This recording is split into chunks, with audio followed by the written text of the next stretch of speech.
At my sister's wedding, she dressed me in the ugliest gown she could find and humiliated me in front of hundreds, calling me the forever single one in her speech. I smiled, because what she didn't know, I was already dating her ex. And months later, after her husband left her pregnant and alone, I moved into her dream house, with him. I have always been the quiet, supportive sister in our family.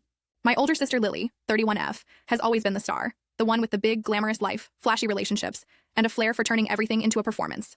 I've never really minded, until her wedding. She asked me to be her maid of honor, and I was genuinely touched. I thought it would be a bonding experience. But from the moment I said yes, it turned into a nightmare. She chose a bridesmaid dress for me that was, I'm not exaggerating, lime green with ruffles, completely unflattering to my body type, and clearly designed to make me look ridiculous. She claimed it matched the theme. I bit my tongue, but the worst part? During her wedding speech in front of 200 guests, she actually raised her glass to me and said, "And to my lovely sister, our forever single queen. We'll find you someone. One day, don't worry." Everyone laughed. I laughed too, but only on the outside. What no one knew was, I'd already been seeing someone, quietly, privately, and the someone was none other than Daniel, her ex-boyfriend from college. They dated for 2 years. He was the one who broke up with her when he realized how manipulative and self-centered she was. We reconnected at a mutual friend's party about 6 months before the wedding, and sparks flew immediately. We started dating soon after. We kept it low-key, knowing how explosive Lily could be.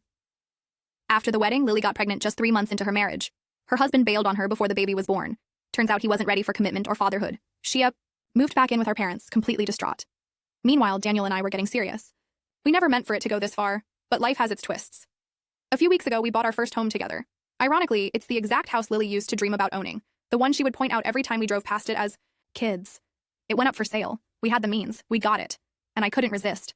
I invited Lily over under the pretense of catching up. When she arrived, her face turned white. "You bought this house?" she said, stunned. I smiled, handed her a cup of tea, and simply replied, "We did." That's when Daniel walked into the room. Her jaw dropped.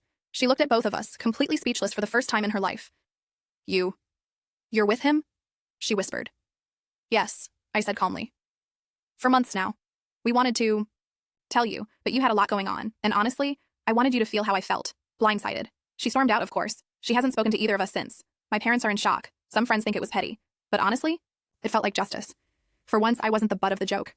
I was the one living the life she tried to keep me from, and I'm not sorry.